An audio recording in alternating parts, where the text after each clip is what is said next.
সুপ্রিয় দর্শক, আসসালামু আলাইকুম। আপনাদের সবাইকে স্বাগত জানাচ্ছি এখনকার আলোচনায়। আপনাদের সঙ্গে আছি আমি সিরাজুল ইসলাম। দর্শক, ইরান কুয়েতে ব্যাপক হামলা চালিয়েছে আজ ভোরে এবং দিনের বেলায়। তাতে বহু মার্কিন সেনা হতাহত হয়েছে এবং অন্তত 6টি বড় ধরনের বিমানের হ্যাঙ্গার ধ্বংস হয়েছে, ইরান দাবি করেছে এটি। এদিকে মধ্যপ্রাচ্যে অন্তত 100 রিফিলিং ট্যাঙ্কার বিমান মোতায়েন করেছে আমেরিকা। এর ভিতরে বেশিরভাগই ইসরায়েলে মোতায়েন করা হয়েছে। এর মানে হচ্ছে যে ভয়ঙ্কর রকমের একটা ইরান বিরোধী অভিযান চালাতে যাচ্ছে আমেরিকা, তার আলামত এটা। এদিকে ইরানের সামরিক বাহিনীর পক্ষ থেকে সতর্ক বার্তা দেওয়া হয়েছে, মধ্যপ্রাচ্যের যে সমস্ত দেশে মার্কিন সেনা মোতায়েন আছে সেই সমস্ত সেনা মোতায়েনের অবস্থান থেকে অন্তত 500 মিটার অর্থাৎ আধা কিলোমিটার দূরে লোকজনকে থাকতে বলা হয়েছে। এর মানে হচ্ছে ইরান বড় রকমের অভিযান চালাতে যাচ্ছে। আরও একটি গুরুত্বপূর্ণ খবর আছে, বাহরাইনে ইরান হামলা চালিয়ে অ্যামাজন ডাটা সেন্টার পুরোটা ধ্বংস করে দিয়েছে, এই দাবি করেছে ইরানের আইআরজিসি। এদিকে হরমুজ প্রণালী দিয়ে তেল পরিবহন করতে হলে জাহাজগুলোকে অবশ্যই চীনা মুদ্রা ইউয়ানে ইরানকে টোল দিতে হবে বলে ইরানের পক্ষ থেকে ঘোষণা করা হয়েছে, এমন খবর সামাজিক যোগাযোগের মাধ্যমে ভাসছে। এছাড়া আরেকটি খবর আছে, আমি দুপুরের ভিডিওতে বলেছিলাম, এখন তার আপডেট আছে। একজন ইসরায়েলি সেনা নিহত হয়েছে পশ্চিম তীরে ইসরায়েল এবং ফিলিস্তিনিদের মধ্যে যে সংঘাত সংঘর্ষ চলছে তাতে একজন ইসরায়েলি কমান্ডার নিহত হয়েছে। সুপ্রিয় দর্শক, এখন এই সমস্ত বিষয় নিয়ে আলোচনা করব, এর সাথে আরো সাইডের কিছু ছোট ছোট খবর থাকবে। আশা করি আপনারা শেষ পর্যন্ত সঙ্গে থেকে এই আলোচনা উপভোগ করবেন। আর ভিডিও যদি ভালো লাগে তাহলে লাইক কমেন্ট শেয়ার করবেন এবং চ্যানেলটি সাবস্ক্রাইব করে সাথেই থাকবেন। দর্শক, চলুন আমরা বিস্তারিত আলোচনা করি। আজ সকালে অর্থাৎ 24শে জুলাই সকালে ইরান কুয়েতে ব্যাপক হামলা চালিয়েছে এবং প্রধান টার্গেট ছিল আলী আল সালেম বিমান ঘাঁটি। এই সমস্ত হামলায় ইরান বেশিরভাগই আরাস ড্রোন ব্যবহার করেছে। এই আরাস ড্রোন সম্পর্কে আমি গত কয়েকদিন বলেছি, যেদিন আরাস ড্রোন নতুন করে উন্মোচন করলো অর্থাৎ আরাস ড্রোন ব্যবহার করবে বলে ইরান ঘোষণা দিল, সেদিনে আমি বলেছিলাম এই ড্রোন কতটা বিধ্বংসী। 2000 কিলোমিটার পাল্লার অর্থাৎ 2000 কিলোমিটার দূর পর্যন্ত যেতে পারে, আর 150 কেজি ওয়ারহেড বা বোমা বা বিস্ফোরক বহন করতে পারে এবং ঘন্টায় প্রায় 400 কিলোমিটার বেগে যেতে পারে। বেশ গতিসম্পন্ন। 400 কিলোমিটার মানে খুব সহজ ব্যাপার না। এই ড্রোন ইরান ব্যাপকভাবে কাজে লাগাচ্ছে। এটা কামিকাজে অর্থাৎ আত্মঘাতী ড্রোন, একেবারে সুনির্দিষ্ট লক্ষ্যে গিয়ে আঘাত আনে, বিস্ফোরিত যায়, যে লক্ষ্যে আঘাত আনলো সেই লক্ষ্য শেষ। আলী আল সালেম বিমান ঘাঁটিতে আজকে হামলা চালিয়েছে। সেখানে ইরান বলছে যে বহু মার্কিন সেনা নিহত হয়েছে, আহত হয়েছে। আর এর সাথে ওই আলী আল সালেম বিমান ঘাঁটিতে অন্তত 6টি হ্যাঙ্গার ধ্বংস হয়েছে।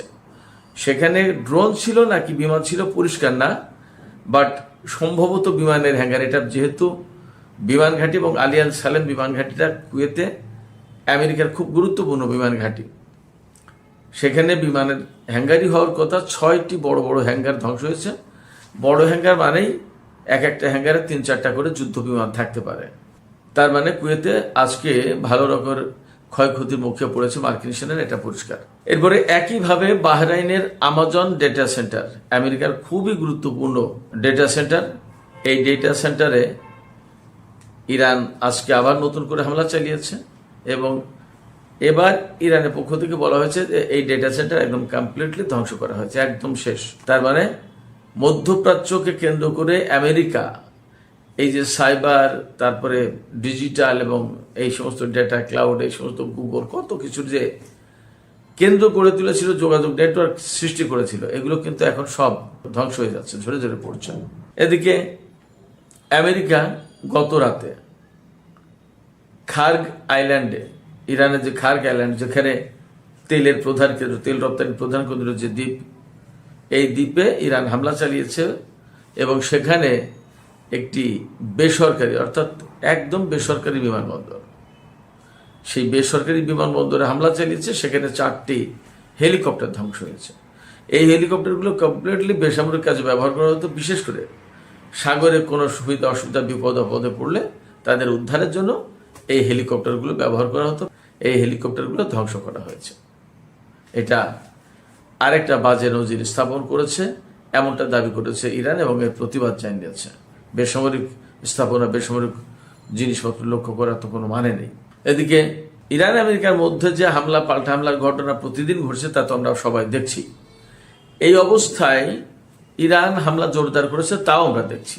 আমেরিকার বিরুদ্ধে কিন্তু ইরান হামলা জোরদার করেছে এবং এখন মেইনলি আরাস ড্রোন এবং হাইপারসনিক ক্ষেপণাস্ত্র, বিশেষ করে খাইবার শেখান, তারপরে খুরমশার 5, ফতে 110, তারপরে সিজিল, এই সমস্ত ক্ষেপণাস্ত্র ব্যবহার করছে ইরান এবং এতে ক্ষয়ক্ষতির পরিমাণ কিন্তু বাড়ছে।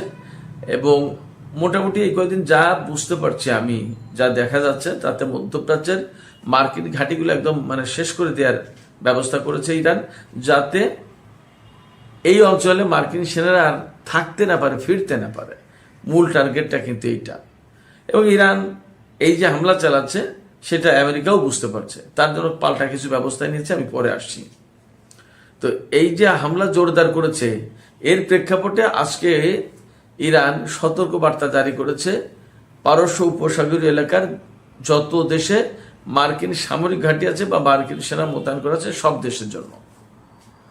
এই সতর্ক বার্তায় বলা হয়েছে যে যে সমস্ত দেশে এবং যে সমস্ত জায়গায় মার্কিন সেনাদের অবস্থান আছে, অর্থাৎ সেনা ঘাঁটি আছে বা ফাঁড়ি আছে বা ছোট ছোট ব্যারাক আছে, তারপরে সামরিক ঘাঁটি আছে, বিমান ঘাঁটি আছে, এমনকি ঘাঁটি ভেঙে চুরে যাওয়ার কারণে যদি অস্থায়ীভাবে কোনো ক্যাম্প সৃষ্টি করে বা ক্ষেপণাস্ত্র বা র্যাডার বা এরকম কোনো কিছু যদি মোতায়েন করা থাকে, ক্ষেপণাস্ত্র প্রতিরক্ষা ব্যবস্থা, তো সেই সমস্ত জায়গা থেকে অন্তত 500 মিটার দূরে, অর্থাৎ আধা কিলোমিটার দূরে সাধারণ লোকজনকে থাকতে বলা হয়েছে, যাতে এই সমস্ত মানুষ কোনো মতেই মার্কিন সেনাদের কাছে, সেনা ঘাঁটির কাছে, সেনা ব্যারাকের কাছে, সামরিক প্রতিরক্ষা সরঞ্জাম যে সমস্ত মোতায়েন করা আছে সেগুলোর ধারে কাছে যাতে না আসে।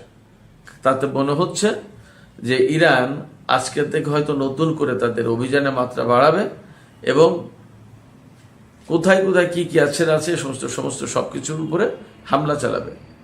এবং আমেরিকার পক্ষ থেকে কিন্তু একটা বিষয় মোটামুটি স্বীকার করা হচ্ছে। ইরান গত কয়েকদিন আগে বলেছিল যে জর্ডানে বা বাহরাইনে যে সমস্ত হামলা চালিয়েছে ইরান, খুব লেটেস্ট হামলা এবং অনেক বড় ক্ষয়ক্ষতি হয়েছে। এই সমস্ত হামলার আগে বাহরাইন এবং জর্ডানের লোকজন ইরানকে বিভিন্ন রকমের তথ্য দিয়েছিল, গোয়েন্দা তথ্য, যে এখানে এখানে মার্কিন ঘাঁটি আছে, এখানে এই মোতায়েন আছে, এখানে মার্কিন সেনা আছে, এইভাবে তথ্য দিয়েছিল।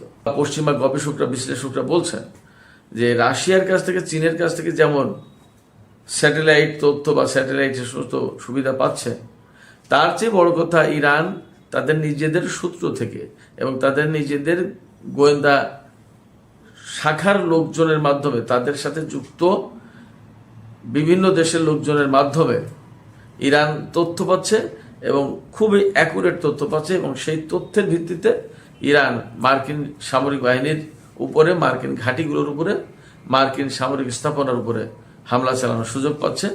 এখানে ইরান নিজেদের দক্ষতা, যোগ্যতা এবং নিজেদের সূত্র, নিজেদের সোর্স এজেন্টকে ব্যবহার করছে।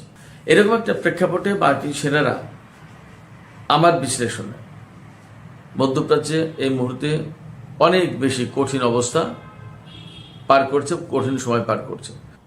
আরও 3টা খবর আমি আপনাদেরকে জানিয়ে আজকের ভিডিও শেষ করব। একটা খবর হচ্ছে যে মধ্যপ্রাচ্যে এই মুহূর্তে অন্তত 100টি রিফুয়েলিং ট্যাঙ্কার বিমান মোতায়েন করা হয়েছে। আমি গত 2 দিন আগে সম্ভবত খবর দিয়েছিলাম যে ইসরায়েলের বেন গুরিয়ন বিমানবন্দরে আমেরিকা 33টি রিফুয়েলিং ট্যাঙ্কার বিমান মোতায়েন করেছে এবং সেখানে আরও 7টি ট্যাঙ্কার বিমান মোতায়েন করতে চায় আমেরিকা। তাতে আপত্তি জানিয়েছিল ইসরায়েলের বেসামরিক বিমান কর্তৃপক্ষের পরিচালক। ওই ভদ্রলোক বলেছিল যে যদি আর একটা রিফুয়েলিং ট্যাঙ্কার বিমান মোতায়েন করা হয় তাহলে এই বেন গুরিয়ন বিমানবন্দরে যাত্রীবাহী বিমান চলাচলের মারাত্মক রকমের অচল অবস্থা তৈরি হবে এবং প্রতিদিন অন্তত 5,000 টিকিট বাতিল করতে হবে, 30টি ফ্লাইট বাতিল করতে হবে। তো সেই বেন গুরিয়ন বিমানবন্দর বাদে হয়তো আরো বিমানবন্দরে রেখেছে। এখন ইসরায়েলে যে কতটি বিমান রেখেছে রিফুয়েলিং ট্যাঙ্কার আমেরিকা সেটা পরিষ্কার না, কিন্তু বেন গুরিয়নের হিসাব তো ছিল কমপক্ষে 33টা, আরও 7টা যদি রাখে তাহলে 40টা। এবং আমি যে খবর উল্লেখ করছি সেই খবরে বলা হয়েছে যে 100টি রিফুয়েলিং ট্যাঙ্কার যে মধ্যপ্রাচ্যে মোতায়েন করা হয়েছে তার ভিতরে বেশিরভাগই আপনার ইসরায়েলে। তো বেশিরভাগ যদি হতে হয় তাহলে কমপক্ষে 50টার বেশি ইসরায়েলে মোতায়েন আছে এমনটি বলতে হবে। আরও জায়গায় হয়তো তুরস্কে মোতায়েন আছে, আজারবাইজানে মোতায়েন থাকতে পারে, এরপরে সিরিয়াতে মোতায়েন করতে পারে, ইরাকের আর কোন কোন গোপন ঘাঁটি আছে এবং কোথায় মোতায়েন করেছে কে জানে। অনেক ব্যাপার থাকতে কোথায় কোথায় মোতায়েন করেছে আমরা তো কেউ জানি না। সংযুক্ত আরব আমিরাতের গভীর অভ্যন্তরে বা সৌদি আরবে মোতায়েন করতে পারে। সৌদি আরবের সাথে পরমাণু চুক্তি হয়েছে, যদিও সে পরমাণু চুক্তি নিয়ে নানা রকমের কথাবার্তা টানা পোড়ানোর গল্প শোনা যাচ্ছে, দেখা যাক কি হয়। তো এই যে রিফুয়েলিং ট্যাঙ্কার মোতায়েন করলো আমেরিকা মধ্যপ্রাচ্যে 100 অন্তত, এর কারণ কি? এর কারণ হচ্ছে খুব ইমিডিয়েটলি ইরানের বিরুদ্ধে আমেরিকা ভয়াবহ রকমের সামরিক অভিযান চালাবে, হামলা চালাবে। মার্কিন প্রেসিডেন্ট ডোনাল্ড ট্রাম্প তো বলেছেন যে আমরা এমন হামলা চালাবো যা নজির নেই, নজিরবিহীন হামলা। ইরানে এর আগে কখনো এত বড় হামলা চালানো হয়নি। এমনকি যে 40 দিনে যা যুদ্ধ হয়েছে সেই যুদ্ধের চেয়েও বড় হামলা চালাবে এখন। তো যার কারণে 100টি রিফিলিং ট্যাঙ্কার জড়ো করতে হয়েছে এখানে। তার মানে বহু সংখ্যক যুদ্ধ বিমান এই হামলায় অংশ নেবে এবং মনে হচ্ছে ইরানকে মাটির সাথে একদম মিশিয়ে দেবে, তামা তামা করে দেবে। এখন ইরান এটা কিভাবে মোকাবেলা করে দেখা যাক, তারা কিভাবে কি প্রস্তুতি নিচ্ছে এবং আদৌ এই হামলা হবে কিনা সেটাও একটা প্রশ্নের ব্যাপার। এই প্রশ্ন তুলছি এই কারণে বা এই কথা বলছি এই কারণে যে দেখা গেল শুধু ডোনাল্ড ট্রাম্প এরকমের বড় রকমের হুমকি দেওয়ার চেষ্টা করছে ইরানকে, আসলে নাও হতে পারে। আবার এমন হতে পারে সত্যি সত্যিই হামলা করে বসলো। সেক্ষেত্রে ইরানকে অবশ্যই সতর্ক থাকতে হবে। ইরান কিভাবে মোকাবেলা করে আমরা অপেক্ষায় থাকলাম দেখার। আমরা অবশ্যই চাই যে এই ধরনের বড় হামলা না হোক। আমি আরও দুটি খবর দিতে চেয়েছিলাম। একটি খবর হচ্ছে হরমুজ প্রণালীতে ইরান নতুন করে নাকি ঘোষণা করেছে, এটাও সামাজিক মাধ্যমের খবর, যে হরমুজ প্রণালীতে যে সমস্ত জাহাজ তেল নিয়ে যাবে সে সমস্ত জাহাজকে ইরানের কাছে তো অর্থ পরিশোধ করতে হচ্ছে।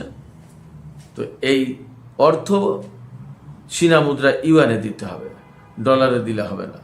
তার মানে ইরান, রাশিয়া এবং চীন ডলারাইজেশন যে প্রক্রিয়াটা শুরু করেছে এবং ডলার ব্যবহার না করে, ডলার ব্যবহারকে অনুৎসাহিত করে চীনা মুদ্রায় যে ব্যবসায়িক লেনদেন সম্পন্ন করার চেষ্টা তারা চালিয়ে যাচ্ছে, সম্ভবত সেই চেষ্টাকে এখন নতুন করে জোরদার করা হলো এবং সম্ভবত এটা নতুন একটা মাত্রা পাবে ডলারাইজেশনের ক্ষেত্রে।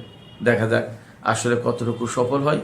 ফিলিস্তিনি প্রসঙ্গ আমি দুপুরের ভিডিওতে জানিয়েছি যে পশ্চিম তীরে ফিলিস্তিনি জনগণ এবং ইসরায়েলিদের ভেতরে সংঘর্ষ হয়েছে।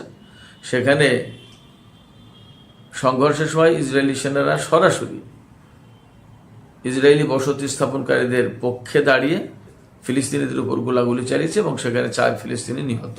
ওই ঘটনায় একজন ইসরায়েলি নিহত হয়েছিল এবং বেশ কয়েকজন আহত হয়েছিল। আহতদের মধ্যে একজন গুরুতর ছিল। এর ভিতরে নতুন খবর পাওয়া যাচ্ছে যে ফিলিস্তিনিদের হামলায় ইসরায়েলের একজন সেনা কমান্ডার নিহত হয়েছে এবং আরও একজন সেনা আহত হয়েছে। এই অবস্থার পর ইসরায়েলি সামরিক বাহিনী পশ্চিম তীরে কিন্তু ব্যাপক কড়াকড়ি আরোপ করেছে। যে এলাকায় বা যে গ্রামে সংঘর্ষ হয়েছে সেই গ্রামের সাথে শহরের যোগাযোগ ব্যবস্থা একদম বিচ্ছিন্ন করে দিয়েছে, সামরিক বাহিনী ঘেরাও করে রেখেছে এবং আমি আশঙ্কা করছি সেখানে আজকে রাতে প্রচণ্ডভাবে সামরিক বাহিনী চড়াও হবে, বহু লোক হতাহত হবে, তাদেরকে বহু লোককে গ্রেপ্তার করবে, আটক করবে, মোটামুটিভাবে এটা বোঝা যাচ্ছে। তো সুপ্রিয় দর্শক, এখনকার আলোচনা এখানে শেষ করতে চাইছি। এই যে মধ্যপ্রাচ্যে 100 রিফিলিং ট্যাঙ্কার মোতায়েন করেছে আমেরিকা, আর এপাশে ইরান মধ্যপ্রাচ্যের দেশগুলোর নাগরিকদেরকে মার্কিন ঘাঁটি থেকে অন্তত আধা কিলোমিটার দূরে থাকার হুঁশিয়ারি উচ্চারণ করেছে, সতর্কবার্তা দিয়েছে।